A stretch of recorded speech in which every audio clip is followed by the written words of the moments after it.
Hi మామ, good morning. Good morning guys. NISM series 8 chapter 7కి వచ్చినాం. ఇంకా రిమైనింగ్ 3 చాప్టర్స్ ఉన్నాయి మామ. మనం ప్రీవియస్గా 7 చాప్టర్స్, ఇప్పుడు 7th చాప్టర్లో ఉన్నాం. 6 చాప్టర్స్ అయిపోయినాయి. ఈ 7th చాప్టర్కి వచ్చేసి 10 మార్క్స్ వెయిటేజ్ మామ. Clearing and settlement and risk management ఈ చాప్టర్ నేమ్. దీనికి 10 మార్క్స్ ఉంది మామ. అంటే మంచి వెయిటేజే, లైక్ 10%. అంటే నువ్వు 10 మార్క్స్ స్కోర్ చేయగలుగుతావు మామ ఈ చాప్టర్ కంప్లీట్ చేయగలిగితే. ఈజీ ఉంటుంది. ఈ చాప్టర్ కూడా ఈజీ ఉంటుంది. లైక్ అంటే ఓన్లీ థియరీ ఉంటుంది దీంట్లో, no calculation part, like strategies అట్లాంటివి ఏమున్నాయి మామ. ఫస్ట్ మనం ఫస్ట్ చాప్టర్ ఏం నేర్చుకున్నామా, బేసిక్స్ ఆఫ్ డెరివేటివ్స్. అది ఒక 10 మార్క్స్ ఉంటాయి. తర్వాత మనం understanding index 5 marks. Introduction to forwards and futures అది 20 మార్క్స్ మామ. Introduction to options 20 marks. తర్వాత strategies of equity futures and options దానికి ఒక 10 మార్క్స్. ఇంకొకటి మనం లాస్ట్ చాప్టర్ ఏం నేర్చుకున్నాం, ట్రేడింగ్ మెకానిజం, అది 10 మార్క్స్ ఉంది. ఇప్పుడు క్లియరింగ్కి వచ్చినాం. అంటే మొత్తం క్లియరింగ్ ఎట్లా జరుగుతుంది, దానిలో టైప్స్ ఉంటాయి, ఏమేమి క్లియరింగ్స్ ఉన్నారు అంటే ఎంతమంది. ట్రేడింగ్ కమ్ క్లియరింగ్ అంటాం, సెల్ఫ్ క్లియరింగ్ మెంబర్ అంటాం, ప్రొఫెషనల్ క్లియరింగ్ మెంబర్ అంటాం, ట్రేడింగ్ క్లియరింగ్ మెంబర్ అంటాం. అంటే వాళ్ళు ఎట్లా వర్క్ అవుతారు, మన బ్రోకర్తో ఎట్లా ఉంటారు, దాని నుంచి మనం తెలుసుకుందాం ఈరోజు. చలో. So today the learning objectives are different types of clearing members. ఒకటి. సెకండ్ వన్ వచ్చేసి interoperability of clearing corporation and its benefits. Third one వచ్చేసి clearing settlements and mechanism for equity derivatives. ఫోర్త్ది risk management in equity derivative segments. Fifth margining system in equity derivative segment. So sixth వచ్చేసి position limits. Last one వచ్చేసి settlement guarantee fund and investor protection fund. ఇది ఉంది కదా, ఇది settlement guarantee fund and investor protection fund అనేది next ఇంకొక chapter కూడా ఉంటుంది. దీంట్లో ఏంటంటే జస్ట్ మనము వాట్ అని చెప్పేసి ఇలా మనం చూసుకుంటాం. అసలు ఫస్ట్ క్లియరింగ్ మెంబర్ అంటే ఎవరు మామ అంటే వాడు ఎవరంటే legal council counter party legal counter party. అంటే ఎట్లా అంటే మామ, అంటే లైక్ నువ్వు ఒక ట్రేడ్ తీసుకున్నావు అనుకో, నీ అవన్నీ ఎవరు క్లియర్ చేస్తాడంటే క్లియరింగ్ మెంబర్ మాత్రమే క్లియర్ చేస్తాడు. బ్రోకర్ అట్లా ఏమి ఉండదు. లైక్ ఒక ట్రేడ్ తీసుకున్నావు నువ్వు అంటే, లైక్ మనం ఫ్యూచర్లో ఒక ట్రేడ్ తీసుకున్నాం. ఫ్యూచర్లో ఒక ట్రేడ్ తీసుకుంటే ఈరోజు బై చేస్తే నీకు ప్రాఫిట్ వస్తే ఈరోజు ప్రాఫిటే నీకు వచ్చేస్తుంది, లాస్ అయినా కూడా తీసేసుకుంటాడు. అది అన్ని ఎవరు క్లియర్ చేస్తాడు అంటే క్లియరింగ్ మెంబర్ మాత్రమే చేస్తాడు. దాంట్లో టైప్స్ ఉంటాయి, దానికి ఒక బ్యాంక్ ఉంటుంది సపరేట్గా. దాని గురించి మనం డీటెయిల్గా తెలుసుకుందాం. So the clearing corporation is the legal counterparty to all trades in the segment and guarantees the financial settlement అన్నట్టు. మనం తీసుకున్న ప్రతి ఒక్క ట్రేడ్ని ఖచ్చితంగా గ్యారంటీగా సెటిల్మెంట్ చేస్తాడు. సో దీని మెయిన్ యాక్టివిటీస్ ఏముంటాయి అంటే, ఫస్ట్ క్లియరింగ్ ఉంటుంది, ఆ తర్వాత సెటిల్మెంట్ ఉంటుంది, ఆ తర్వాత రిస్క్ మేనేజ్మెంట్ ఉంటుంది. సో ద కీ ఫంక్షన్స్ అనేది క్లియరింగ్ ఏంటంటే determine the position to settle. అంటే మనం తీసుకున్న ప్రతి ఒక్క పొజిషన్ అనేది సెటిల్ చేయడానికి కోసం క్లియరింగ్ పనిచేస్తుంది. సెటిల్మెంట్ ఏంటి అంటే పర్ఫామ్ ద యాక్చువల్ సెటిల్మెంట్. అంటే ఇప్పుడు నేను తీసుకున్నాను, ఇప్పుడు బై చేసుకున్నాను అనుకో, బై చేసుకుంటే దాన్ని సెల్ చేస్తే నాకు వచ్చే సెటిల్మెంట్ని కంపల్సరీగా సెటిల్మెంట్ చేయాలి. సో రిస్క్ మేనేజ్మెంట్ అంటే set position limits and monitor continuously. అంటే మనం తీసుకున్న పొజిషన్స్ని ప్రతి పొజిషన్ యొక్క లిమిట్ని చేసి ఆ తర్వాత మానిటర్ చేస్తే కంటిన్యూస్లీగా. లైక్ ఎట్లా అంటే మనకి ఫార్వర్డ్స్లో మధ్యలో ఎవరు కౌంటర్ పార్టీ ఉన్నాడు అంటే థర్డ్ పర్సన్ ఉన్నాడు. లైక్ అది కావచ్చు కాకపోవచ్చు. లైక్ ఇప్పుడు నేను ఇంకా బెటర్ ఎగ్జాంపుల్ చెప్తా. ఇప్పుడు ఏదైనా ఒక 2 మ్యాచ్ జరుగుతుంది మామ. ఇప్పుడు ఐపీఎల్ నడుస్తుంది, సన్ రైజర్స్ ఇంకా నువ్వేంటి, నేను ఆర్సీబీ. ఇప్పుడు మేమిద్దరం బెట్ వేసుకున్నాం. ఇప్పుడు ఒకవేళ తను గెలిచిండు అంటే, లైక్ బెట్ అంటే ఒక ఎగ్జాంపుల్ చెప్తున్నా, తను గెలిచిండు కానీ నేను అప్పుడు ఇవ్వకపోతే, ఒకేలా నా డబ్బులు ఇవ్వకపోతే లాసే కదా. అవును. దీని ప్లేస్లో ఒక కౌంటర్ పార్టీ అంటే థర్డ్ పర్సన్ వస్తాడు. అంటే ఫస్ట్ ఇద్దరి దగ్గర నుంచి డబ్బులు తీసుకుంటాడు. లైక్ ఎట్లా అంటే ఇప్పుడు ఒక ఫ్యూచర్ బై చేయాలంటే తన దగ్గర నుంచి ఒక 1 lakh, నా దగ్గర నుంచి 1 lakh తీసుకుంటాడు. తను బై చేసి సెల్ చేసిన ఒకవేళ నేను అనుకున్న సైడ్ పోయిందంటే నాకు ప్రాఫిట్ వస్తుంది కాబట్టి దీని నుంచి వచ్చిన తన దగ్గర నుంచి నాకు ప్రాఫిట్ ఇస్తాడు. ఒకవేళ నేను లాస్ అయితే తనకి ఇస్తాడు డబ్బులు.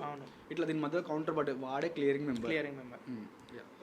ఇంకొకటి ఏంటంటే క్లియరింగ్ మెంబర్కి ఒక బ్యాంక్ ఉంటుంది, సపరేట్ బ్యాంక్ ఉంటుంది. అంటే వాళ్ళకు కూడా ఇంత నెట్వర్త్ అని ఉంటాయి, ఖచ్చితంగా ఇంత నెట్వర్త్ అనేది ఉండాలి వాళ్ళకి. ఎందుకంటే ఇన్ కేస్ వాళ్ళని ఫ్రాడ్ చేశారంటే సెబీ మనకి బాడీ రెగ్యులేటర్ ఉంది కదా, security exchange board of India, SEBI అంటే.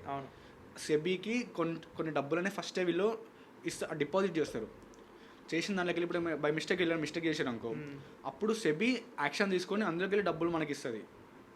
అంటే ఏమన్నా ఇప్పుడు ఒక ఫ్రాడ్ చేసినాడు వాళ్ళకి క్లియరింగ్ మెంబర్లకు ఒక 20 to 25 మెంబర్స్ ఉన్నానుకో, ఒక్కటి ఫ్రాడ్ చేసినా కూడా దానివల్ల నువ్వు ఎందుకు లాస్ అవుతావు, నువ్వు లాస్ కావద్దు కదా. లైక్ అప్పుడు ఏవైతే నువ్వు డిపాజిట్ చేసిన డబ్బులు ఉంటాయి కదా వాళ్ళు క్లియరింగ్ మెంబరు, అప్పుడు సెబీ అనేది దాని యాక్షన్ తీసుకొని అప్పుడు దానికి క్లియర్ చేసేస్తుంది మనకి. సో ఏంటి అంటే క్లియరింగ్ బ్యాంక్స్ ఉంటాయి కదా. సో ఇది ఏం చేస్తా అంటే fund settlement in the future and option segment occurs through the clearing banks. Clearing members must open a separate bank account with a clearing corporation designated clearing bank.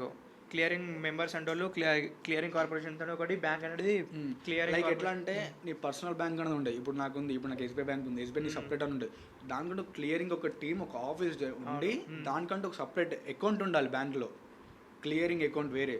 Like ఇప్పుడు నీ అకౌంట్లో నేను డబ్బులు వస్తాయి అన్నట్టు కాదు, దానికంటే సపరేట్గా ఒక క్లియరింగ్ బ్యాంక్ ఉండాలి. ఈ క్వశ్చన్ కూడా అడుగుతారు, క్లియరింగ్ బ్యాంక్స్ మస్ట్ నీడెడ్ అని, మస్ట్ రిక్వైర్డ్ అని.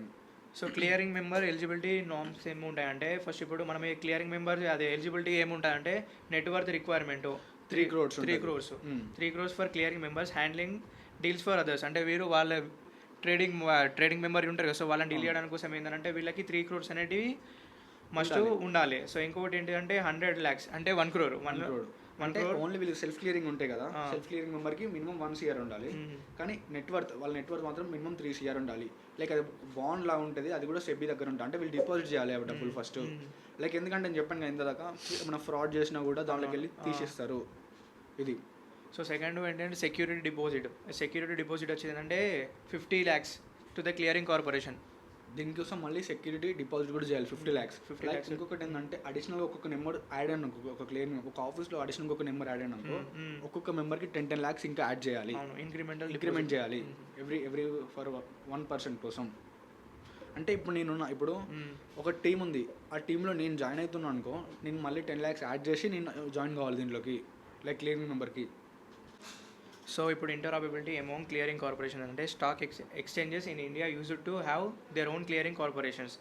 అంటే ఫస్ట్ మనకి 2018 ముందు ఎట్లుంటున్నానంటే, ఫర్ సపోజ్ నేను ఒక ట్రేడ్ చేసిన అనుకో, అంటే ఎన్ఎస్సీలో ట్రేడ్ చేయాలంటే నాకు ఎన్ఎస్సీసీఎల్ అనేది ఒకటి ఉంటుంది అన్నట్టు, అంటే దానికి ఒక క్లియరింగ్ కార్పొరేషన్ ఉండాలి. అదే బీఎస్సీలో చేయాలంటే సేమ్ మళ్ళీ బీఎస్సీలో కూడా ఒక క్లియరింగ్ కార్పొరేషన్ని ఆ బ్యాంక్ అనేది నేను మెయింటైన్ చేయాలన్నట్టు. సో అది అట్లా చేయడం వల్ల ఏంటంటే మనము ఒక దీంట్లో ట్రేడ్ చేసి దీనికి మళ్ళీ బ్రోకర్ ఛార్జెస్ కట్టాలి, ఎన్ఎస్సీలో కట్టాలి, బీఎస్సీలో కట్టాలి కదా. సో ఇది ట్రేడర్కి కొంచెం ఏంటంటే కాస్ట్ ఎక్కువ అవుతుందని చెప్పేసి ట్రాన్స్పరెన్సీగా ఉండాలని చెప్పేసి ఎన్ఎస్సీ ఏం చేసిందంటే, మన సెబీ ఏం చేసిందంటే 2018లో ఇంటరాపరబిలిటీ అమాంగ్ క్లియరింగ్ కార్పొరేషన్ అనే ఒక సిస్టమ్ని ప్రపోజ్ చేసింది. సో దీంట్లో ఏంటంటే ఇప్పుడు నేను 2 క్లియరింగ్ కార్పొరేషన్ల బ్యాంకులు మెయింటైన్ చేసే కన్నా ఒకటే క్లియరింగ్ కార్పొరేషన్ బ్యాంక్ని మెయింటైన్ చేయొచ్చు అన్నట్టు. సో దీనివల్ల ఏంటంటే ఒక ట్రేడర్కి ఎన్ఎస్సీలో ట్రేడ్ చేసుకోవచ్చు, బీఎస్సీలో ట్రేడ్ చేసుకోవచ్చు అన్నట్టు. సో లైక్ ఎట్లా అంటే 2018లో ఫ్రేమ్వర్క్ వచ్చింది, దాన్ని 2019లో ఇంప్లిమెంట్ చేసారు. అంటే ఇప్పుడు ఎన్ఎస్సీ బీఎస్లో 2 సపరేట్ బ్యాంక్స్ ఉంటే మనకి ఎట్లా అంటే కాస్ట్ అనేది పెరిగిపోతుంది, దీనివల్ల తగ్గాలని సింగిల్ బ్యాంక్కి 2 కనెక్ట్ చేశారు.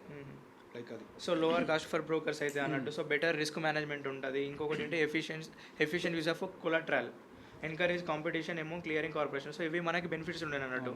సో దీని అడ్వాంటేజెస్ ఏంటంటే lower trading cost, as traders only need to maintain margins with the clearing corporations.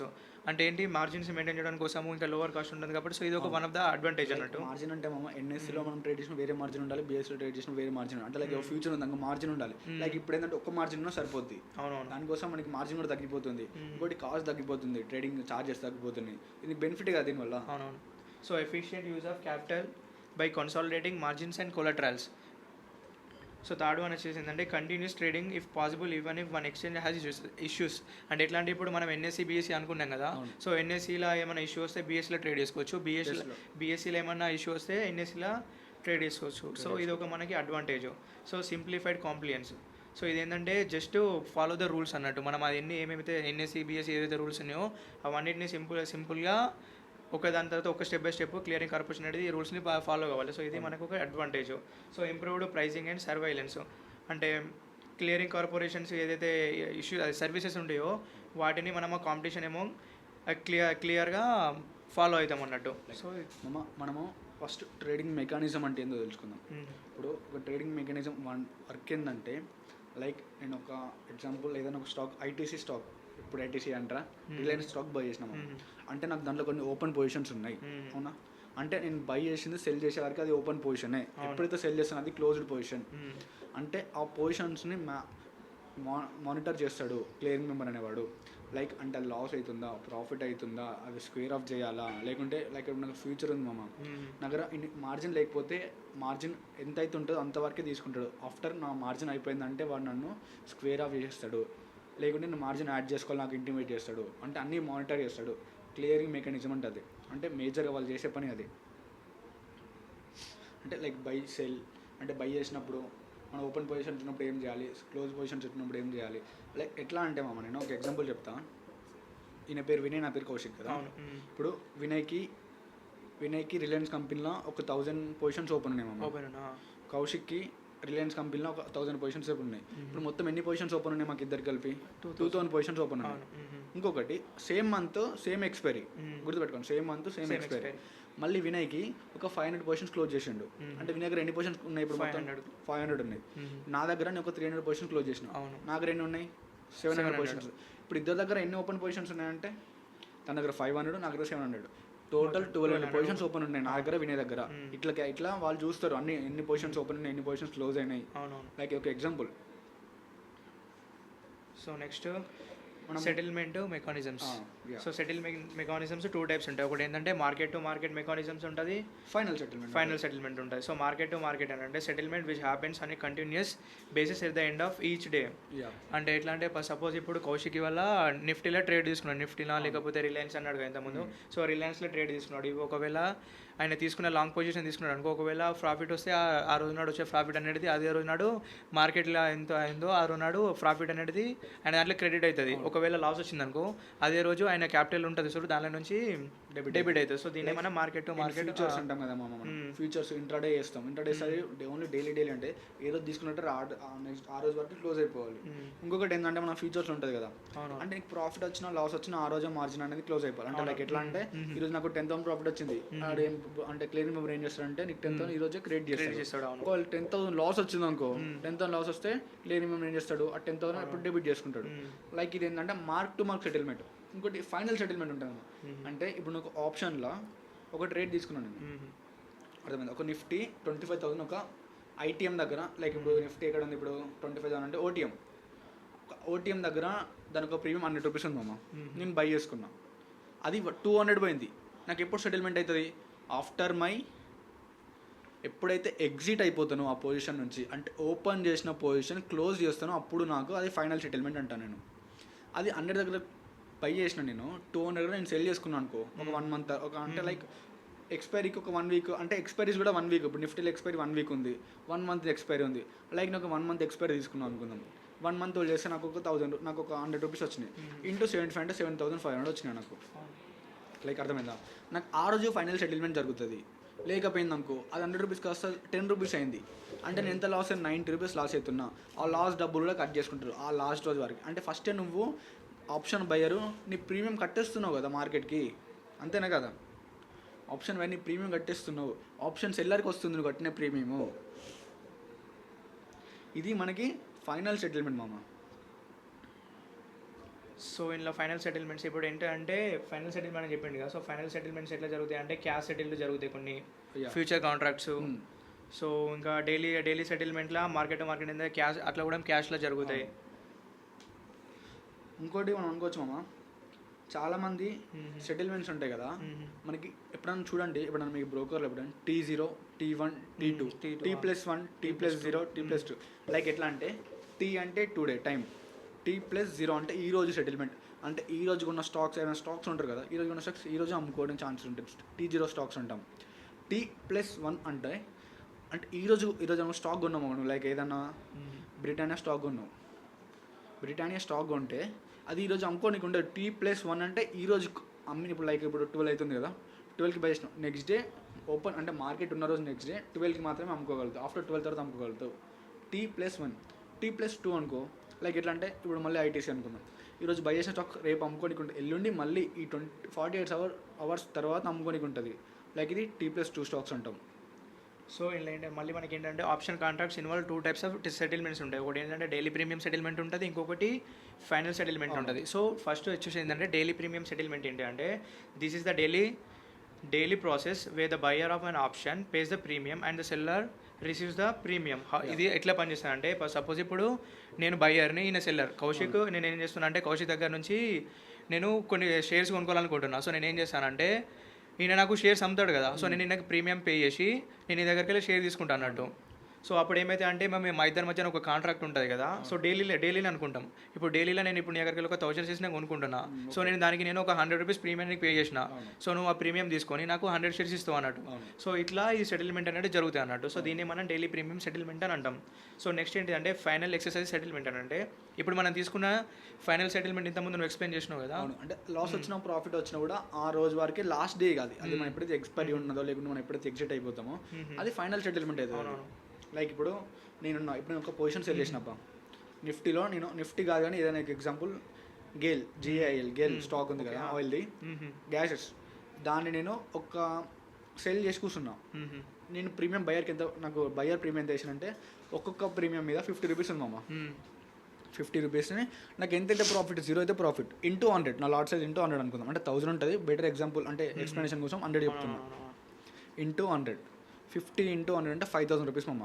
నాకు మొత్తం ప్రీమియం డికే అయిపోతే టిల్ ఎక్స్పైరీ వారికి నాకు 5000 రూపీస్ వస్తాయి. అంటే లైక్ ఓటీఎంస్కి వెళ్ళిపోతే నాకు ప్రాఫిట్ వస్తుంది. అదే ఏటీఎంకి వచ్చింది నాకు ఇంట్రెన్సిక్ వాల్యూ జనరేట్ అవుతుంది, రియల్ మనీ జనరేట్ అయ్యి నాకు లాస్ అనేది జనరేట్ అవుతుంది. అది ఎప్పుడైతే మార్కెట్ నేను అనుకున్న దానికంటే రివర్స్ డైరెక్షన్ పోతుందో అప్పుడైతే నాకు ప్రాఫిట్ వస్తుంది. అంటే లైక్ నాకు కిందికి పోవద్దు, మార్కెట్ పైకి పోవాలి, కిందికి పోతే లాస్ వస్తుంది, పైకి పోతే నాకు అంటే నేను ఒక స్ట్రాటజీ చేసిన అనుకో, లైక్ ఎట్లా అంటే బేర్ కాల్ స్ప్రెడ్, అంటే మార్కెట్ బేరిష్ ఉండి నా మార్కెట్ బేరిష్ ఉంది, నాకు కిందికి పడిపోవాలి కానీ నేను పైన సెల్ చేసుకున్నాను, నాకు పైన ప్రీమియం మొత్తం జీరో అయిపోతుంది. అవును. లేకుంటే బుల్ కాల్ స్ప్రెడ్ చేసుకున్నాను అనుకో, అంటే నా మార్కెట్ బుల్లిష్ ఉండాలి, నేను బుల్ కాల్ స్ప్రెడ్ అంతే కదా, బుల్ పుట్ స్ప్రెడ్స్ ఆడి బుల్ పుట్ని సెల్ చేస్తా అవన్నీ అంతే కదా, బుల్ పుట్ స్ప్రెడ్ అంటే ఆ ఓటీఎమ్స్ అన్నీ నాకు జీరో అయిపోతే, అంటే అవన్నీ జీరో అయిపోతే నాకు ప్రాఫిట్ వస్తుంది కదా. లైక్ ఇట్లా సెల్ చేసుకుంటా, నాకు టిల్ ఎక్స్పైరీ వారికి నాకు ఎంతైతే ఉంటే అంత వచ్చేస్తుంది. ఓకే, నేను అనుకున్న డైరెక్షన్ పోకపోయింది అనుకో, లాస్ అయితే నేను ఇప్పుడు ఆప్షన్ బయర్కి డబ్బులు కట్టాలి నేను. ఇది next final settlement, index options, మనం ఇవన్నీ మాట్లాడుకుంటాం కదా. సెటిల్మెంట్ ఆబ్లిగేషన్ అంటే బాధ్యత. ఫస్ట్ ఆబ్లిగేషన్ అంటే ఏంటో తెలుసు మనకి, బాధ్యత, రెస్పాన్సిబిలిటీ. అంటే ఇప్పుడు ఏదైనా ఒక షేర్స్ని బై చేసిన, లాంగ్ కాల్ అంటే result of buying shares, short call అంటే రిజల్ట్ అంటే మనం సెల్ చేయడం, అంతే కదా. ఐటీఎంలో చేసుకోవచ్చు, ఓటీఎంలో చేసుకోవచ్చు, ఏటీఎంలో చేసుకోవచ్చు. ఏటీఎం అంటే at the money, ITM in the money, OTM out of the money. ఎల్లైనా బై చేసుకోవచ్చు, ఎల్లైనా సెల్ చేసుకోవచ్చు, అది నీ ఇష్టం. అంటే నీది ఏదైతే స్ట్రాటజీ, ఏదైతే మార్కెట్ వ్యూ ఉందో దాన్ని బట్టి ప్లాన్ చేసుకుంటాం మనం.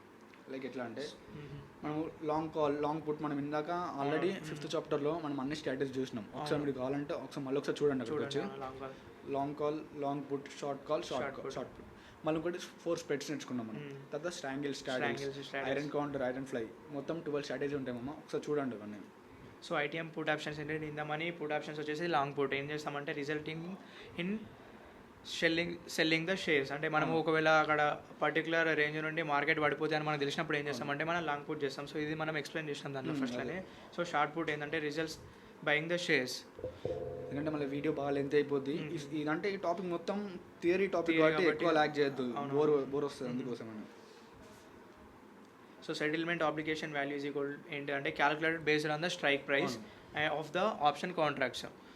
ఇంకొకటి ఏంటంటే మనకి డెరివేటివ్స్ వచ్చినప్పుడు మనకి ఏదైనా ఫిక్స్డ్ ఉంటుంది, లిమిట్ సైజ్ అయినా ఏదైనా ఇష్టం వచ్చినంత లిమిట్ పెట్టుకొని, అంటే లాట్ సైజ్ ఇష్టం వచ్చినంత పెట్టుకోనికి ఉండదు. లైక్ ఎట్లా అంటే ఫార్వర్డ్స్లో వచ్చేసి నీకు ఎంత లాట్ సైజ్ పెట్టుకోనికి ఉంది, కానీ ఫ్యూచర్స్లో ఉండదు. రైట్, అంటే డెరివేటివ్స్లో ఫ్యూచర్స్లో ఉండదు, ఫార్వర్డ్స్లో మాత్రం నీ ఇష్టం కదా. ఫార్వర్డ్స్లో థర్డ్ పార్టీ అంటే ఇంకొక థర్డ్ పర్సన్ ఉండడు, కానీ దీంట్లో థర్డ్ పర్సన్ ఉంటుండు. అంటే ఆ రిస్క్ అంతా ఆయన మేనేజ్ చేస్తాడు, అంటే లైక్ ఆయన చూసుకుంటాడు మొత్తం. నువ్వు చేసిన దానికంట మిస్టేక్ చేసినా కూడా అంటే రెక్టిఫై చేయడానికి తన్నాడు, కానీ అక్కడ ఉన్నప్పుడు ఎవరు లేరుగా మన ఇద్దరి మధ్యలో. నేనన్నా మోసం చేయొచ్చు, తినన్నా మోసం చేయొచ్చు, కానీ దీంట్లో మాత్రం ఖచ్చితంగా కౌంటర్ పార్టీ అనేవాడు ఉన్నాడు. లైక్ క్లియరింగ్ మెంబర్స్, ఎబీ, వీళ్ళందరూ ఉన్నారు. నెక్స్ట్ మనం రిస్క్ మేనేజ్మెంట్ మాట్లాడదాం. సో నెక్స్ట్ వచ్చేసి risk management. So risk management ఏంటంటే మనము స్టెప్స్ అన్నట్టు ఎట్లా అంటే మనం ఇప్పుడు సపోజ్ ఏదైనా ట్రేడ్ తీసుకుంటాం కదా, సో మనం మన లాస్ని మినిమైజ్ చేసుకోవడానికి కోసం, అంటే లిమిట్ని చేసుకోవడానికి కోసం చేసుకునే ప్రాసెస్ని మనము రిస్క్ మేనేజ్మెంట్ అంటాం అన్నట్టు. సో దీంట్లో 5 టైప్స్ ఉంటాయి అన్నట్టు. సో ఫస్ట్ వచ్చేసి ఏంటంటే క్యాపిటల్ అడిక్వసీ, సెకండ్ వన్ వచ్చేసి ఇనిషియల్ మార్జిన్, థర్డ్ వచ్చేసి MTM settlement, market to mark settlements, next వచ్చేసి రియల్ టైమ్ మానిటరింగ్, ఆ తర్వాత లాస్ట్ స్టెప్ వచ్చేసి ట్రేడింగ్ టెర్మినల్. సో ఫస్ట్ ఏంటి అంటే క్యాపిటల్ అడిక్వసీ అంటే capital adequacy means that brokers clearing members must have enough money. అంటే వాళ్ళ దగ్గర ఎట్లా అంటే సపోజ్ ఏంటంటే if a broker has a big client positions. అంటే ఎట్లా అంటే సపోజ్ నేను బ్రోకర్ దగ్గర ఒక క్లయింట్ ఉన్నాడు 1 crore సెటిల్మెంట్ 1 crore దాకా ఏంటంటే ఏమంటారు కదా సెటిల్మెంట్ చేయాలి. 1 crore ఫండ్స్ ఉన్నాయి నా దగ్గర. సో ఇన్వెస్ట్మెంట్ ఉంది అన్నట్టు. సో ఒకవేళ ఏమైందనంటే ఏదైనా ఏమంటారు మిస్ మ్యాచ్ ఏంటి మనం తీసుకునే ట్రేడ్ మిస్ మ్యాచ్ కావడం లేకపోతే ఏమన్నా డిఫాల్ట్ ఏమైనా ఇష్యూస్ వచ్చినాయి అనుకో. సో అప్పుడు ఏంటంటే బ్రోకర్ అంటాడు మన దగ్గర ఉన్న క్లయింట్కి లాస్ రాకుండా బ్రోకర్ దగ్గర మస్ట్ ఎనఫ్ మనీ ఉండాలన్నట్టు. సో దాన్ని మనం క్యాపిటల్ అడిక్వసీ అంటారు. అంటే ఒకవేళ ఏదైనా ఇష్యూ జరిగితే అది ఏంటిదంటే ఇన్వెస్టర్ పైన పడకుండా క్లయింట్ పైన పడకుండా బ్రోకరే దాన్ని మేనేజ్ చేసుకునే ఉండేటట్టు చేసేదే క్యాపిటల్ అడిక్వసీ అని అంటాం. సో నెక్స్ట్ ఏంటి అంటే ఇనిషియల్ మార్జిన్ అంటే up front margin based and valuate risk. అంటే ఏంటి అంటే ఫస్ట్ ఇనిషియల్ మార్జిన్ అంటే ఇప్పుడు ఒక ఇద్దరు ట్రేడ్ తీసుకున్నప్పుడు ఫస్ట్ ప్రీమియంని పే చేయడాన్ని మనం ఇనిషియల్ మార్జిన్ అని అంటాం అన్నట్టు. లైక్ ఎట్లా అంటే మామ ఇప్పుడు ఒక ఫ్యూచర్ బై చేసిన మామ ఫ్యూచర్ నేను బై చేసిన ఫ్యూచర్ తను సెల్ చేశాడు. లైక్ నేను ఫ్యూచర్ బై చేస్తే ఫ్యూచర్ నేను బై చేసిన నాకు ఒక 1 lakh రూపీస్ మార్జిన్ అడిగిండు. తను ఒక ఫ్యూచర్ సెల్ చేసిన తను ఒక 1 lakh. అంటే ఫ్యూచర్స్లో బయింగ్ సెల్లింగ్కి సేమ్ మార్జిన్ తీసుకున్నాడు. నాకు ఒక 1 lakh తనకు ఒక 1 lakh తీసుకున్నాడు. అంటే ఇనిషియల్ మార్జిన్ తీసుకుంటుండు కదా. లైక్ అంటే మనం ఒక ట్రేడ్ తీసుకునేటప్పుడు ఫస్ట్ మనము ఇనిషియల్గా డబ్బులు పే చేయాలన్నట్టు. ఎందుకంటే మార్జిన్ ఖచ్చితంగా ఉండాలి. ఎందుకంటే ఆ మార్జిన్ లోపు నీ మార్కెట్ ఉంటే ఓకే, ఆ మార్జిన్ దాటికి ఇట్లా లాస్ వచ్చిందంటే నేను స్క్వేర్ ఆఫ్ చేసి బయటకు రా బాబు అని చెప్పేసి, లేకుంటే నీ మార్జిన్ అన్న ఇంకొంచెం డబ్బులను యాడ్ చేయమని చెప్తాడు. అంటే మనకి ఇంటిమేట్ చేస్తాడు ఫస్ట్ నీకు మెసేజ్ రూపం అట్లా పంపించి నీ మార్జిన్ మొత్తం అయిపోతుంది స్క్వేర్ ఆఫ్ చేస్తాం మీ పొజిషన్, లేకుంటే మీరు మనీ యాడ్ చేయండి అని చెప్తాడు. అంటే ఇంక అమౌంట్ యాడ్ చేయండి అని చెప్తే అప్పుడు యాడ్ చేస్తే ఓకే. అంటే నీకు నువ్వు తీసుకున్న ఎంట్రీ మీద నీకు ప్రాపర్గా నమ్మకం ఉండి ఖచ్చితంగా ఇక్కడ నుంచి ర్యాలీ అవుతుంది, ఇక్కడ జోన్ ఉంది ర్యాలీ అవుతుంది అంటే అప్పుడు నువ్వు యాడ్ చేస్తావు. అట్లా నువ్వు స్క్వేర్ ఆఫ్ చేసుకుని లాస్ బుక్ చేసుకోలేవు కదా లైక్ అలా. సో నెక్స్ట్ ఏంటంటే మార్కెట్ టు మార్కెట్ సెటిల్మెంట్ అంటే జస్ట్ ఇంతకుముందు మనం ఎక్స్ప్లెయిన్ చేసుకున్నాం కదా. ఏంటంటే మనం తీసుకునే ట్రేడ్కి ఒకవేళ ప్రాఫిట్ వస్తే ఆ రోజు ప్రాఫిట్ మన అకౌంట్లో క్రెడిట్ అవుతుంది. ఒకవేళ లాస్ వస్తే అది మన మార్జిన్ నుండి దాన్ని డెబిట్ చేసుకుంటాం. సో దీన్ని మనం మార్కెట్ టు మార్కెట్ సెటిల్మెంట్ అని అంటాం. సో రియల్ టైమ్ మానిటరింగ్ అంటే ఏంటి అంటే online system tracks position and set limits and generating alerts as needed. అంటే రియల్ టైమ్గా మనల్ని మానిటర్ చేస్తుంది. వీడు ఇట్లా చేస్తుండు, అట్లా ఏమైనా ఎర్రర్స్ వస్తున్నాయా ఇట్లా లిమిట్స్ అన్నీ చెక్ చేసి అది మనల్ని ఎప్పుడు ఏంటి అది ప్లాట్ఫామ్ మనల్ని ఎప్పుడు రియల్ టైమ్గా మానిటర్ చేస్తుంది. మానిటర్ చేసి గైడ్ చేస్తుంది మనకి. ఇట్లా అంటే ఇట్లా నువ్వు ఈ స్టెప్ తీసుకుంటే నీకు ఇట్లాంటి జరిగే ఛాన్సెస్ ఉంటాయి. ఫస్ట్ అంటే ఎట్లా అంటే అదే చెప్తున్నా మార్జిన్ అయిపోతే ఎట్లా. ఇప్పుడు నాకు 1 lakh ఉంది మామ, 1 lakh పెట్టి ఒక పొజిషన్ బై చేసిన. ఇంకా నా డిమార్ట్ అకౌంట్లో ఇంకొక 50,000 నేను అనుకున్నాను. నాకు 50,000 లాస్ దాటిపోయింది. లైక్ 50,000 ఉన్నంత వరకు ఒక 40,000 లాస్ ఉన్న వరకు నాకు అలా డబ్బులను తీసేసుకుంటున్నాడు. 50,000కి వచ్చినాక వాళ్ళకి ఏం ఇంటిమేట్ చేస్తానంటే నీ దగ్గర ఉన్న మార్జిన్ మొత్తం అయిపోయింది, ఓకేనా, నీ దగ్గర ఉన్న మార్జిన్ మొత్తం అయిపోయింది, you have to add new అంటే ఇంకా ఎక్స్ట్రా మనీ యాడ్ చేయాలి. ఒకవేళ నువ్వు యాడ్ చేయలేకపోయినావు అనుకో ఆడేం చేస్తాడంటే ఆ పొజిషన్ స్క్వేర్ ఆఫ్ చేస్తాడు. ఎంతైతే లాస్ అయితే లాస్ వెళ్ళిపోయి నీకు ఎంతైతే మార్జిన్ ఉంటుందో అది మాత్రమే నీ అకౌంట్లో ట్రాన్స్ఫర్ అవుతుంది. అప్పుడు నువ్వు లాస్ బుక్ చేయాల్సి వస్తుంది. ఓకే నువ్వు ఇంకొక 50,000 మార్జిన్ యాడ్ చేసుకున్నావు అనుకో అప్పుడు ఆ పొజిషన్ స్క్వేర్ ఆఫ్ కాకుండా ఉంటుంది, ఓల్డ్ ఉంటుంది, ఓపెన్ పొజిషన్ ఉంటుంది. సో నెక్స్ట్ ట్రేడింగ్ టెర్మినల్ ఏంటి అంటే just trading terminal is software or online platform where traders or brokers place buy and sell orders. Like ఏంటంటే మన జీరోదా ఇవి ఉంటాయి కదా, ఇవన్నీ ఒక ట్రేడింగ్ టెర్మినల్స్ అంటే ఇవి ఒక ప్లాట్ఫామ్స్ అన్నట్టు. సో మనం ఇవి ప్లాట్ఫామ్ యూజ్ చేసుకొని బై కానీ సెల్ కానీ ఆర్డర్స్ చేస్తాం. సో దీన్ని మనము ట్రేడింగ్ టెర్మినల్స్ అంటాం. సో ఇవి 500 ఏంటి అంటే రిస్క్ మేనేజ్మెంట్ అన్నట్టు. సో లిమిట్ లాసెస్ చేసుకోవడానికి కోసం చేసుకునే ప్రాసెస్నే రిస్క్ మేనేజ్మెంట్ అని అందిస్తాం. లైక్ అంటే ట్రేడింగ్ ప్లాట్ఫామ్స్ అంటే మనకి ఇప్పుడు ఏమైనా బ్రోకర్స్ మా వీళ్ళందరూ జీరోదా అయినా, గ్రో అయినా, అప్ స్టాక్స్ అయినా, షేర్ ఖాన్ అయినా, కైట్ అయినా, లైక్ ఫస్ట్ స్టాక్ అయినా, అలయన్స్ బ్లూ అయినా, ఇవన్నీ మనకి బ్రోకర్స్. అంటే ఏంటంటే ఇప్పుడు నేను ఒక స్టాక్ బై చేస్తున్నా కదా, నాకు ఒక మధ్యలో నాకు బ్రోకర్ ఉండాలి. అంటే లైక్ బైకి సెల్కి మధ్యలో. ఇప్పుడు మనం హైదరాబాద్లో ఉన్నాం మామ, తెలంగాణలో ఉన్నాం. ఎవరో ఢిల్లీ పర్సన్ మనకి సెల్ చేస్తే మనం బై చేస్తున్నాం. నీకు నాకు మధ్యలో వానికి అంటే వాడు నాకు తెలుసా మొన్న నేను ఫోన్ చేసి మాట్లాడుతున్నాం, లేదు అరే నువ్వు నాకు ఐటీసీ షేర్లు అమ్ముతున్నావు వారా నేను కొనుక్కుంటా అని చెప్తున్నాను మనకి. నాకు అంటే నాకు కొన్ని షేర్స్ అనేది ఓపెన్గా ఉండి నేను బై చేసుకుంటున్నా. మధ్యలో బ్రోకర్ అనేవాడు ఉన్నాడు కాబట్టి మనకి అది ఈజీ అయిపోయింది. ప్రీవియస్గా మనకి పేపర్ వర్క్ అనేది ఉంటుంది, ఐడియా ఉందా? పేపర్ వర్క్ ఇప్పుడు మొత్తం ఎలక్ట్రానిక్ అయిపోయింది. అంటే ఏదైనా సింగిల్ క్లిక్లో బై చేసుకుంటున్నాం, సెల్ చేసుకుంటున్నాం. ఎక్కడో ఉన్న ముంబైలో లైక్ ఎక్కడో ఉన్న ఢిల్లీలో పర్సన్ సెల్ చేస్తే మనం హైదరాబాద్ ఉన్న పర్సన్ బై చేస్తుండో.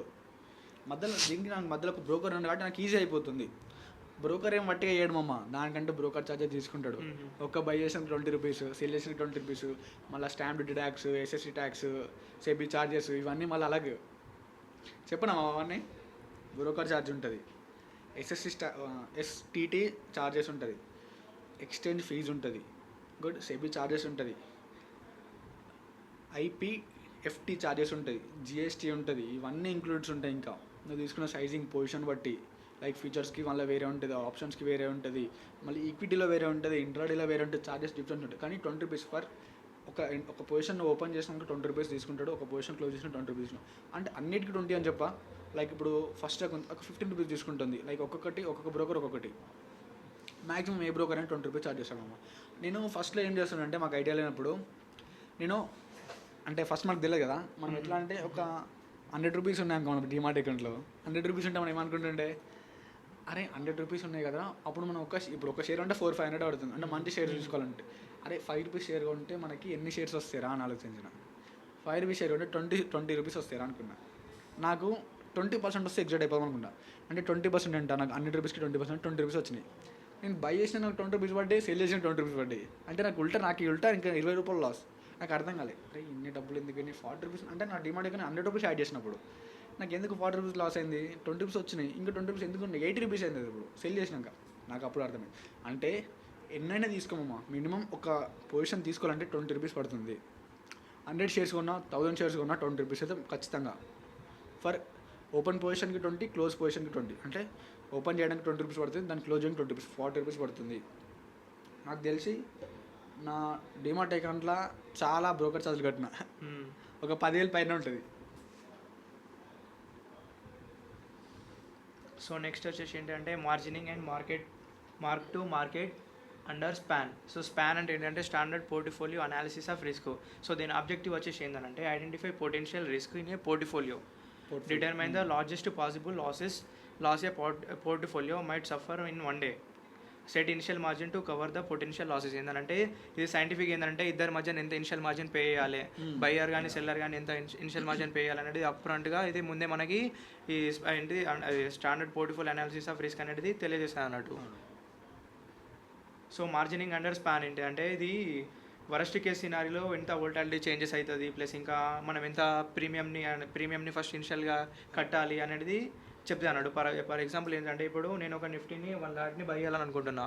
సో అప్పుడు దాన్ని ఏంటి అంటే నిఫ్టీ ప్రైస్ వచ్చేసి 20,000 ఉంది.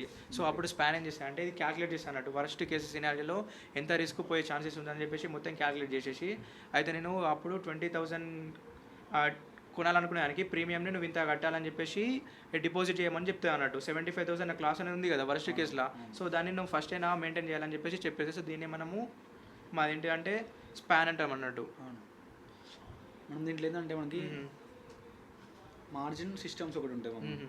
ఒకటి ఇంట్రా డే కస్టోడియల్ లాస్ అంటే లైక్ ఎట్లా అంటే మార్జిన్ సిస్టమ్ అంటే ఏంది, ఫస్ట్ నీ దగ్గర ఇనిషియల్ మార్జిన్ ఒకటి తీసుకుంటుండు. ఒకటి ఫ్యూచర్ బై చేసినా సెల్ చేసినా దేంట్లో ఆప్షన్లో అయినా కూడా ఇనిషియల్ మార్జిన్ ఒకటి తీసుకుంటుండు. ఒకటి ప్రీమియం మార్జిన్ అంటే ఏంటంటే నువ్వు ఆప్షన్ బై చేసినావు అనుకో, ఏదైతే ప్రీమియం ఉంటుందో దానికి మాత్రమే డబ్బులు కడతావు. అంటే లైక్ 100 రూపీస్ ఒక ప్రీమియం ఉంది ఇంటూ 75 అంటే లాట్ సైజు 50 లాట్ సైజ్ 75 అంటే ఓన్లీ నువ్వు ఒక ఆప్షన్ బై చేస్తే 7,500 మాత్రమే కడతావు. నువ్వు లాస్ అయినా మాక్సిమం 7,500 లాస్ అవుతావు. కానీ ఆప్షన్ సెల్లర్కి ఎట్లా ఉంటుంది అట్లా ఉంటుంది. ఆప్షన్ సెల్లర్కి ఏంటంటే ఖాళీ నీకు 7,500 రూపీస్ మాత్రమే నీకు వస్తాయి. Limited profit unlimited loss option సెల్లర్కి. కానీ ఆప్షన్ బయర్కి అన్లిమిటెడ్ ప్రాఫిట్ లిమిటెడ్ లాస్. కానీ విన్నింగ్ ప్రాబిలిటీ ఎవరిది? 10 ట్రేడ్స్ చేస్తే 8 ట్రేడ్స్ సెల్లరే గెలుస్తాడు. లైక్ ఎట్లా అంటే బ్రో చెప్పు నువ్వు చెప్పేసి. ఓకే అంటే మనకి మార్జిన్ అనేది ఖచ్చితంగా మెయింటైన్ చేయాలి మన డిమాండ్ అకౌంట్. అంటే ఒక పొజిషన్ తీసుకుంటే మనకి ఎన్ని టైప్స్ ఆఫ్ సెగ్మెంట్స్ ఉన్నాయి వెళ్తాము ట్రేడింగ్లో. ఫస్ట్ ఈక్విటీ చేసుకోవచ్చు అమ్మ. ఈక్విటీ అంటే స్టాక్స్ బై చేసుకోవచ్చు. స్వింగ్ ట్రేడ్ అంటే ఒక 1 వీక్కి 10 డేస్ అట్లా ఒక ట్రేడ్ చేసుకోవచ్చు. Swing trade, positional trade, delivery trade అంటే ఇవన్నీ టైమ్స్ అంటే ఓన్లీ ఈక్విటీ చేసుకోవచ్చు. దానిలో నువ్వు ఇంట్రాడే చేసుకోవచ్చు, మళ్ళీ ఎంటీఎఫ్స్ చేసుకోవచ్చు, మార్జిన్ ట్రేడ్ ఫెసిలిటీ చేసుకోవచ్చు, ఫ్యూచర్స్ చేసుకోవచ్చు, ఫ్యూచర్ విత్ హెడ్జింగ్ చేసుకోవచ్చు, సెల్లింగ్ చేసుకోవచ్చు, ఆప్షన్ సెల్లింగ్ చేసుకోవచ్చు, ఆప్షన్ బయింగ్ చేయొచ్చు. అంటే నువ్వు ఎంత రిస్క్ ఇస్తే అంత రివార్డ్ కదా. ఇప్పుడు ఆప్షన్ బై ఇప్పుడు ఒక ఈక్విటీ బై చేసినావు నువ్వు, కాకపోతే నెక్స్ట్ నీ జనరేషన్ కూడా అమ్ముకోవచ్చు ఆ షేర్స్ ఉంటాయి. ఎంటీఎఫ్స్ ఉన్నాయి అనుకో, దాని కొంచెం మనం ఎట్లా అంటే ఎంటీఎఫ్స్కి అంటే నా దగ్గర 1 lakh ఉంది. ఎంటీఎఫ్ గురించి ఎక్స్ప్లెయిన్ చేస్తాను. నా దగ్గర 1 lakh ఉంది ఇంటూ 2x 3x ఇస్తాడు. అంటే ఎగ్జాంపుల్ 3x ఇచ్చిండు, 1 lakh ప్లస్ 3x అంటే 4 lakhs అయింది. నేను 4 lakhs ఒక స్టాక్స్ ఉంటా. దానికి నేను ఎంత అంటే లైక్ ఇప్పుడు ఎంత చార్జ్ చేస్తాను అంటే యాన్యువల్లీ 13% ఛార్జ్ చేస్తున్నామా, అంటే లక్షకి 13,000 ఛార్జ్ చేస్తుండు. అంటే ఇప్పుడు 3 lakhs తీసుకున్నావు అంటే ఎంత కట్టాలి నేను? 39,000 కట్టాలి, అంటే క్లోజ్ టు 40,000 అనుకో. దానికి నేను ఛార్జెస్ అంటే నాకు స్టాక్ పొటెన్షియల్ ఉంది, ర్యాలీ అయ్యే స్టాక్ ఉంది, నేను 1 year అని హోల్డ్ చేసుకుంటా, నాకు 1 lakh వచ్చే దగ్గర నాకు 40,000 కడితే నాకు 60,000 మిగులుతున్నాయి కదా, అట్లా ప్లాన్ చేసుకోవచ్చు కదా. అట్లా కూడా చేసుకోవచ్చు. ఎంటీఎఫ్ చేసుకోవచ్చు. ఎంటీఎఫ్ కూడా మనం డైలీ ఇంట్రెస్ట్ పెట్టుకుంటే అది కూడా బెటర్ ఆప్షన్. ఫ్యూచర్స్ చేయాలని ఫ్యూచర్స్ చేయాలి, కానీ బెస్ట్ అంటే ఫ్యూచర్స్ చేయట్లేదు. ఫ్యూచర్ ఎడ్జింగ్ చేసుకోవాలి. ఎడ్జింగ్ చేస్తే లిమిటెడ్ లాస్, అన్లిమిటెడ్ ప్రాఫిట్ చూసుకోవచ్చు. ఎడ్జింగ్ లేకపోయిందంటే పొజిషన్ లాస్ అయితే చాలా లాస్ అయిపోతుంది. ఇంకొకటి ఆప్షన్ సెల్లింగ్ చేయండి మామ. మీకు మంచి నాలెడ్జ్ ఉంటే ఆప్షన్ సెల్లింగ్ చేయండి తప్ప ఆప్షన్ బయింగ్ మాత్రం వెళ్ళొద్దు. ఎందుకంటే మీరు అనుకోవచ్చు, నాకు ఈరోజు ఒక 10,000 వచ్చినాయి, రేపు ఒక 20,000 వచ్చినాయి, ఎల్లుండి ఒక 30,000 వచ్చినాయి, 60,000 సంపాదించిన ఇంకో ఒక్కరోజు 6,000 పోగొట్టుకుంటున్నాం అంతే. అంటే ఒక రిస్క్ మేనేజ్మెంట్ అనేది మనకు ఉండదు. లైక్ ఎట్లా అంటే చాలామంది బిగ్ ప్లేయర్స్ ఎట్లా చేస్తారంటే, ఇప్పుడు ఎగ్జాంపుల్ రాకేష్ జుంజున్వాలా అన్నాడు. రాకేష్ జుంజున్వాలా ఇప్పుడు తన నెట్వర్త్ ఒక క్లోజ్ టు 50,000 crores మామ. సరే ఎగ్జాంపుల్ 50,000 crores వదిలేసి 100 crores ఉంది మామ నెట్వర్త్, 100 కోట్లు. అందులోకి వెళ్ళి తను ఎంత ట్రేడ్ చేస్తాడు తెలుసా? మ్యాక్సిమం 5% చేస్తాడు కావచ్చు, అంటే 5 CR చేస్తాడు మనం. 5 CR నీకు ఎంత పెద్ద అమౌంట్? 5 CR చేసి ఆయన ఆప్షన్ సెల్లింగ్ చేసుకుంటాడు. ఆయనకి 5 CR అయినా ఫరక్ పడుతుందా? అదేమి ఉండదు. ఎందుకంటే ఇంకా మిగతా 95 CR ఆయన దగ్గర ఈక్విటీ ఉన్నాయి, ఈక్విటీ పొజిషన్స్ ఉన్నాయి, నాకు 5% ఆయనకి మళ్ళీ 1-2 months రికవర్ అయిపోతాయి. కానీ నువ్వేం చేస్తావు తెలుసా? ₹1,00,000 ఉంటాయి, ₹1,00,000 ఒకటే ట్రేడ్ చేస్తావు, ₹1,00,000 ఒకటితో సపరేట్గా. అప్పుడు నువ్వేమంటావు, అరే మార్కెట్ అంత గ్యాంబ్లింగ్ రా, అంత బెట్టింగ్ లెక్క ఉంది, అంత గ్యాంబ్లింగ్ అంటావు. అంటే నీకు తెలియనప్పుడు ఎందుకు చేయాలి? ఫస్ట్ నువ్వు సబ్జెక్ట్ నేర్చుకున్నాక దాని రిస్క్ ఏంది, రివార్డ్ ఏంది, అసలు మనం ఇలా సస్టైన్ అవుతామా, ఇలా ఉండగలుగుతామా తెలుస్తుంది మనకి, అంతే కదా. ఇప్పుడు రాకేష్ జుంజున్వాలా 5% అవుతే ఏమవుతుంది? అది ఏం కాదు ఆయనకి. ఎందుకంటే ఇంకా 95 CR ఉంది, స్టాక్స్ ఉన్నాయి, అవి గ్రోత్ అయితే దానికి వెళ్ళి మళ్ళీ రికవర్ చేసుకుంటాడు. కానీ నీకు ఉన్న క్యాపిటల్ అక్కడనే ఒగ్గొట్టుకుంటున్నావు కదా, ఇంకేముంది అక్కడ? ఏం లేదు, ఇంకనే కదా. ఏం లేదా? ఆలోచించండి మీరు కూడా. సబ్జెక్ట్ మాత్రం ఏం చెప్తలేవు, అంటే రియల్ టైంలో ఏం జరుగుతుందో చెప్తున్నాం అందరు కదా. అరే 99-100%లా ఒక 1-2% మాత్రం ప్రాఫిట్ ఉన్నారా అంటున్నాను. వాళ్ళు ఎవరు తెలుసా ప్రాఫిట్ ఉంది? Option sellers. ఎవరితే నువ్వు ఆప్షన్ సెల్లర్ ఒక 1 month వెయిట్ చేస్తారు అమ్మ ఆ ప్రీమియం రావాలంటే, కానీ ఆప్షన్ బయ్యారు ఇప్పుడు 0 కథం. ఈరోజు ₹10 కొన్నా నాకు ₹100 అయిపోవాలి, పాసిబుల్ అవుతుంది మామ. అది అట్లయితే అందరూ ట్రేడింగ్ చేసుకుంటారు కదా మామ. ఇప్పుడు లైక్ రాకేష్, ఇప్పుడు పెద్ద వాళ్ళు, ఇప్పుడు రిలయన్స్, అదాని, ఇప్పుడు వీళ్ళందరూ ఉన్నారు కదా, వాళ్ళందరూ కంపెనీస్ ఎందుకు పెట్టుకోవాలి? వాళ్ళకి ఏం అవసరం?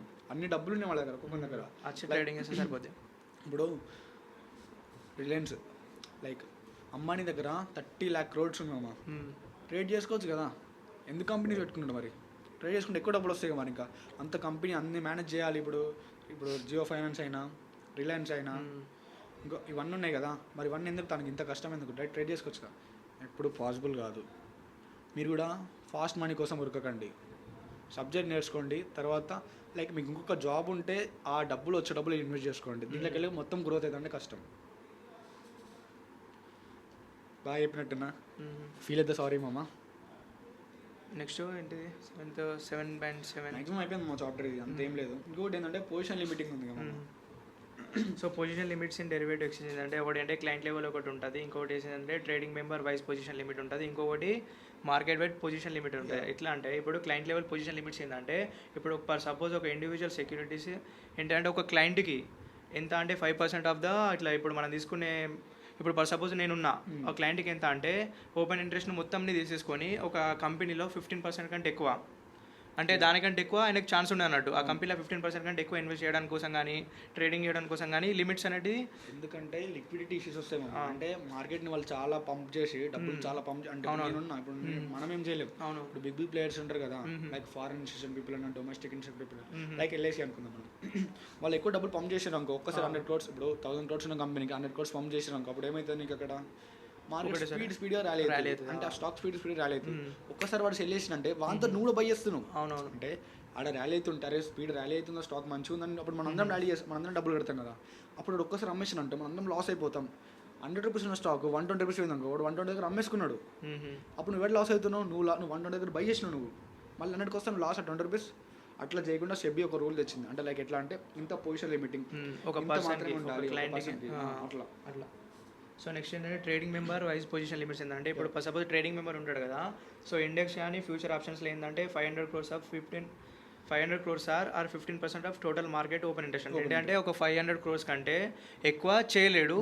మళ్ళీ ఇంకోటి ఏంటంటే 15% of the total open interest ఉంటుంది. ఆ కంపెనీ యొక్క 15% కంటే షేర్స్ కంటే ఎక్కువ కొనలేడు అన్నట్టు. దానికి మించి అది ఏంటంటే ట్రేడింగ్ మెంబర్కి ఆప్షన్ ఉండదు అన్నట్టు. సో 15% లోపు కొనుక్కోవాలి. ఇంకొకటి 500 crores కంటే తక్కువనే వాళ్ళకి లిమిట్ ఉంటారు. సో దీన్ని మనము trading member wise position limits అని అంటాం. సో ఇంకేంటంటే ఇండివిజువల్ సెక్యూరిటీస్ ఏంటంటే the limit of 20% of the wide position limit.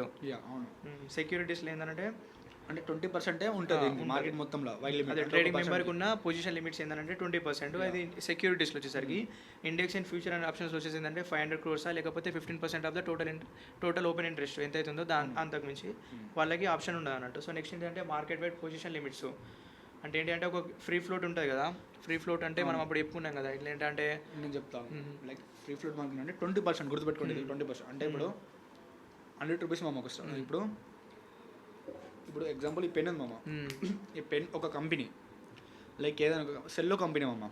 ఈ సెల్లో కంపెనీ మొత్తం నెట్వర్క్ 100 రూపీస్ అనుకుందాం. 100 రూపీస్ ఉన్న షేర్స్ అంటే ఎట్లా అంటే ఇలా ఒక 50% ఆఫ్ షేర్స్ ప్రమోటర్స్ దగ్గర ఉన్నాయి. మిగతా 50% ఆఫ్ షేర్స్ మార్కెట్లో ఉన్నాయి. ఏవైతే ఉన్నాయో అవి free float market. 50% of market అవి ఫ్రీ ఫ్లోట్ మార్కెట్. ఇంకా 50% ట్రేడ్ కావు. అవి ఓన్లీ ప్రమోటర్స్ దగ్గర ఉంటాయి. అంటే కంపెనీ ఓనర్స్ అంటాం ప్రమోటర్స్ని. అంటే ఏవైతే 50% ఆఫ్ షేర్స్ ఉన్నాయో మార్కెట్లో అవి ఫ్రీ ఫ్లోట్ మార్కెట్. దాంట్లో మాత్రమే 20% ఆఫ్ ట్రేడ్ చేయడానికి ఆప్షన్ ఉంటుంది. అర్థమైంది అంటే 50% 20% అంటే ఈ 50% నేను 100 చేసుకోవాలి మళ్ళీ మనం. దాంట్లో అంటే 10 రూపీస్ మాత్రమే నేను ట్రేడ్ చేసుకోనికి ఉంటుంది అది చెప్తుంది. సో ఇవే మనకి 3 టైప్స్ ఆఫ్ పొజిషన్ లిమిట్స్. ఒకటి క్లయింట్, ఒకటి trading member wise position limits, ఇంకొకటి market wide position limits. Next వచ్చేసి ఏంటంటే వైలేషన్ అండ్ పెనాలిటీస్. ఏంటంటే ఇప్పుడు సపోజ్ ఇప్పుడు ఒక పర్సన్ చేసిన ఇట్లా ఏమైనా వైలేషన్ చేసినా కానీ వాళ్ళకి ఏ రకమైన పెనాల్టీస్ ఉంటాయి అనేది సో దీంట్లో మనం చెప్పుకుంటాం. సో ఇది కూడా మనకి ఏంటి అంటే 1 మార్క్ 2 మార్క్స్ దీంట్లో వస్తాయి అన్నట్టు. సో దీంట్లో ఏంటంటే so not meeting margin or settlement obligations. ఏంటంటే ఇప్పుడు మన సెటిల్మెంట్ చేసుకున్న అప్లికేషన్ మనం ఏవైతే రెస్పాన్సిబిలిటీ ఉంటాయో ఆ రెస్పాన్సిబిలిటీ మనం ఆ క్రైటీరియాని మనం మీట్ చేయలేకపోయినాం అనుకో సో అప్పుడు మనకు ఒక వైలేషన్ చెప్పేసి మనకు ఒక పెనాల్టీ అనేది మనం పేయాల్సి వస్తుంది అన్నట్టు. సో ఇంకో నెక్స్ట్ వచ్చిందంటే ఫెయిలింగ్ సెక్యూరిటీస్ డెలివరీ. అంటే ఇప్పుడు నేను తీసుకున్న షేర్స్ ఇప్పుడు నా దగ్గరికి వెళ్ళి నేను ఏం చేసిన, నేను నీకు పే చేసిన ఇట్లా నేను షేర్స్ని డెలివరీ చేస్తానని చెప్పిన. నేను డెలివరీ ఒకవేళ షేర్స్ని డెలివరీ చేయకుండా నేను పోతుంటే నడవదు. సో అట్లా జరిగిందంటే ఏంటి అంటే మనకి సెబీ అనేది మనకు ఒక పెనాల్టీ వస్తుంది. సో ఇది కూడా ఒక వైలేషన్. సో ఒక క్లెయిమ్ మెంబర్ వాళ్ళ గ్రూప్ ఉంటాయి కదా, గ్రూప్ ఒక్కడు ఫ్రాడ్ చేసినా కూడా నువ్వు లాస్ అయిపోతావు కదా. అప్పుడు వాళ్ళు ఎట్లా అంటే మనం కంప్లైంట్ చేయొచ్చు సెబీకి. కంప్లైంట్ చేస్తే వాళ్ళకి పెనాల్టీ లైక్ ఎట్లా అంటే తీసేయడం కూడా ఛాన్సెస్ ఉంటాయి. అంటే వాళ్ళు బాగా చేయకపోతే పర్ఫామ్ అంటే అందరు గ్యాంబ్లర్స్ అనుకో ఏం చేస్తాం మనం అందులో. ఇప్పుడు నీ డబ్బులు వాళ్ళు ట్రేడ్ చేసి లాస్ చేసాను అనుకో, నేను డిమార్ట్ ఎక్కడ డబ్బులు ఉంటాయి కదా, నేను డబ్బులు వాడు ట్రేడ్ చేసి లాస్ చేసిన అనుకో అప్పుడు ఎవరు లాస్ నువ్వే కదా. అప్పుడు ట్రేడ్ వాళ్ళ సెబీ అనేది వాళ్ళ మీద సివియర్ యాక్షన్ తీసుకుంటుంది మనం. సో నెక్స్ట్ ఏంటంటే violating exposure or position limits. ఏంటంటే ఇప్పుడు మనం చెప్పుకున్నాం కదా పొజిషన్ లిమిట్స్ ఏమున్నాయి. క్లయింట్కి ఇంత 15%, 500 crores కంటే ఎక్కువ పెట్టుకోరాదు, ఇంకొకటి మార్కెట్ వైడ్ పొజిషన్ లిమిట్స్ ఏమైనా ఉన్నాయో సో ఆ క్రైటీరియాని మనం ఒకవేళ ఎక్స్పోజ్ చేసినాం అనుకో అంటే దాన్ని వైలేట్ చేసినాం అనుకో సో దీనికి మనకి ఏంటి అంటే పెనాల్టీ అనేది నెక్స్ట్ చాప్టర్లో మనము క్లియర్ చెప్పుకుంటాం అన్నట్టు. సో దీంట్లో మనం ఏంటంటే ఈ రకమైన వైలేషన్స్ ఉంటాయి సో దానికి పెనాల్టీస్ ఉన్నాయని చెప్పేసి మనం దీంట్లో జస్ట్ ఏంటంటే బేసిక్గా ఏంటంటే చెప్పుకుంటున్నాం అన్నట్టు. నెక్స్ట్ ఏంటంటే మిస్యూజింగ్ క్లయింట్ కొలెటరల్స్. అంటే ఏంటంటే సపోజ్ కొలెటరల్స్ అంటే ఏంటి అంటే ఇప్పుడు నేను ఒక ఏంటి అంటే ఒక మన ట్రేడింగ్ మెంబర్ ఉంటారు కదా. సో దాంట్లో ఏంటంటే నాకు సంబంధించిన మనీ ఉంటాయి కదా, నా మనీని ఏంటంటే ఆ ట్రేడింగ్ మెంబర్ కానీ ఆ క్లియరింగ్ కార్పొరేషన్ కానీ వేరే వాళ్ళకి అంటే ఏంటి అంటే అప్పచెప్పడం. అంటే ఏంటి అంటే నా డబ్బులు తీసుకొని వాళ్ళతో వాళ్ళు యూజ్ చేసుకోవడం, వాళ్ళ డబ్బులు తీసుకొచ్చి నా డబ్బుల్ని ఉంటాయి కదా ఒక్క డబ్బుల్ని అంటే లైక్ ఎవరి డబ్బుల్ని వాళ్ళే యూజ్ చేసుకోవాలి. అంటే కొలెటరల్ అంటే అదన్నట్టు ఎవరిది వాళ్ళే యూజ్ చేసుకోవాలన్నట్టు, ఒకరిది ఇంకొకరు యూజ్ చేసుకోకుండా ఉండడం అన్నట్టు. సో ఇంకోటి ఏంటంటే short or non reporting of client margins. అంటే ఇప్పుడు క్లయింట్ మార్జిన్స్ మనకు డైలీ ఇప్పుడు మనం మార్కెట్ అని చెప్పుకున్నాం కదా. అంటే నీ మార్జిన్ ఇంత ఉంది అంటే ఇట్లా మనం చేసిన ప్రతిదీ ఒక షార్ట్ నోట్ చేసి రిపోర్ట్ చేయాలన్నట్టు క్లయింట్కి. సో దీన్నే మనం ఏంటంటే ఒకవేళ ఇది క్రైటీరియాని మనము వైలేషన్ చేసినాం అనుకో దీనికి ఒక పెనాల్టీ మనం పేయాల్సి వస్తుంది అన్నట్టు. లైక్ అంటే మనం చూసుకోవచ్చు మనకి ఎప్పుడైనా ఎవ్రీ ఒక వీక్లీ మంత్లో ఒక మనకి మెయిల్ వస్తుంది. దాంట్లో మనం ఏదో పొజిషన్స్ ఉన్నాయి, ఎంత ప్రాఫిట్ వచ్చింది, ఎంత లాస్ వచ్చింది, ఒక ఎక్సెల్ షీట్ లాగా వస్తుంది. ఇప్పుడు మీరు గమనించి ఉండొచ్చు. అంటే మీకు ఎవరైనా ట్రేడ్ చేస్తే ఎవ్రీ వీక్లీ మంత్లీ ఒకసారి అంటే నేను ఏ బ్రోకర్ ఉంటే ఆ బ్రోకర్ నుంచి రిపోర్ట్ వస్తుంది every weekly or monthly. So నా లాస్ట్ వన్ ఏంటంటే violating market wide position limits. ఇంతకుముందు మనం మార్కెట్ వైడ్ పొజిషన్ చెప్పుకున్నాం కదా, ఎంత అంటే 20% ఫ్రీ ఫ్లోట్ ఏదైతే ఉందో దానికి మించి మనం చేసుకోరాదు కదా. సో ఎవరైనా 21% కానీ 22% కానీ నేను వచ్చి చేస్తా అంటే సెబీ వన్ పైన పెనాల్టీ వేసి ఇవన్నీ మార్కెట్ నుండి తీసేస్తుంది, అంటే బ్యాన్ చేసా అన్నట్టు. సో ఇవి మనకి వైలేషన్స్ అండ్ పెనాల్టీస్ అనేది సెవెంత్ చాప్టర్లో ఇది ఒక భాగం. సో దీన్ని మనము నెక్స్ట్ చాప్టర్లో ఇంకా క్లియర్గా చెప్పుకుంటాం. ఇంకోటి వచ్చి లాస్ట్ ఏంటంటున్నామా, settlement guarantee fund and investor protect fund. అంటే సెటిల్మెంట్ గ్యారంటీ ఖచ్చితంగా గ్యారంటీ జరుగుతుంది ఏదైతే ఇండియన్ మార్కెట్లో, అంటే ఏ మార్కెట్ అయినా జరుగుతుంది. సెటిల్మెంట్ గ్యారంటీ అనేది సెబీ రెగ్యులేటర్ కదా, ఏది మిస్టేక్ అయినా సెబీ చూసుకుంటుంది. ఎన్ఎస్సిబిఎస్ అనేది మనకి ఎక్స్టెండ్ చేస్తుంది. మనకి ఇవన్నీ కైట్ జరుగుతుంది అని బ్రోకర్స్. అంటే ఖచ్చితంగా సెటిల్మెంట్ ఖచ్చితంగా అంటే గ్యారంటీ సెటిల్మెంట్ ఉంటుంది. ఎవరి ఇన్వెస్టర్స్ అంటే మన ఫండ్ ఏదైతే ఉంటుందో ఏదైతే అన్మిస్యూజ్గా యూజ్ కాదు, ఖచ్చితంగా సెటిల్మెంట్ అవుతుంది. ఇదే మన చాప్టర్ మొత్తం ట్రేడింగ్. సో ఇది ఇంకా కొంచెం మనకి క్లియర్ అవుతుంది. ఇట్లా అంటే ఇప్పుడు సపోజ్ ఇప్పుడు కౌశిక్ బ్రోనే ఉన్నాడు, ఏం చేస్తారంటే క్లియరింగ్ కార్పొరేషన్స్ ఉంటాయి కదా, వాళ్ళు ఏంటంటే అదే కోర్ సెటిల్మెంట్ గ్యారంటీ ఫండ్ అని ఏంటంటే వీళ్ళు కంపల్సరీ మెయింటైన్ చేయాలన్నట్టు. వాళ్ళు కొంచెం డబ్బుల్ని వాళ్ళు పెట్టుకుంటారు అన్నట్టు. సపోజ్ వాళ్ళ దగ్గర ఇప్పుడు క్లియరింగ్ కార్పొరేషన్ ఆ బ్యాంక్స్ ఉంటాయి చూడు, దాంట్లో ఏమైనా డిఫాల్ట్ జరిగినా కానీ లేకపోతే ఏదైనా మిస్యూజ్ జరిగినా ఏదైనా ఇట్లా ఇష్యూస్ జరిగింది అనుకో, అప్పుడు ఏమైంది అంటే నువ్వు డబ్బులు ఇన్వెస్ట్ చేస్తావు కదా, నువ్వు పెరుగుతాయని చెప్పేసి ఇన్వెస్ట్ చేసినావు. సో అప్పుడు అది నువ్వు అనుకున్నది లిమిట్ దాటి నువ్వు పడిపోయింది అనుకో, అప్పుడు ఏం చేస్తారంటే వాళ్ళ దగ్గర జరిగిన మిస్టేక్ వల్ల నీ పైసలు లాస్ అవుతాయి కదా.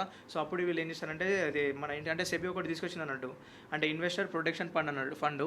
సో ఇది ఏం చేస్తారంటే మనం ఇన్వెస్ట్ చేసిన డబ్బులు మన లాస్ అవుతుంది చూడు, అది ఏంటి అంటే ఆ ప్లాట్ఫామ్ అనేది మనకి ఇస్తాం అన్నట్టు. సో దీన్ని మనము ఇన్వెస్టర్ ప్రొటెక్షన్ ఫండ్ అని అంటాం. సో ఇది మన ఈ 7 చాప్టర్ అయిపోయింది మేము ఇక్కడికి. ఇంకా 3 చాప్టర్స్ ఉన్నాయమ్మా. ఇంకా మిగతా 3 చాప్టర్స్ వచ్చేసి అన్నీ 5 మార్క్స్, 15 మార్క్స్ మొత్తం 3 chapters. Legal and regularity environment అది 5 మార్క్స్. ఇంకోటి ఏంటంటే అకౌంటింగ్ అండ్ ట్యాక్సేషన్, అంటే అకౌంటింగ్ అండ్ ట్యాక్సేషన్ అదొక 5 మార్క్స్ మామ. Sales practice and investor protect measures అదొక 5 మార్క్స్ అమ్మ. 3 చాప్టర్స్ చిన్న ఉంటాయి మామ, ఏదో ఒక 25 minutes 30 minutes వచ్చేస్తుంది మామ. మనకి మేజర్ టాపిక్స్ పైన అయిపోయినాయి ఆల్రెడీ, అవి పెద్ద టాపిక్స్. ఇవన్నీ 15 మార్క్స్. ఇవి కూడా నెక్స్ట్ అప్కమింగ్ 3 daysలో కంప్లీట్ చేస్తాం. ఏమైనా డౌట్ ఉంటే మాకు కామెంట్ చేయండి. Like, share, subscribe. Okay, enough.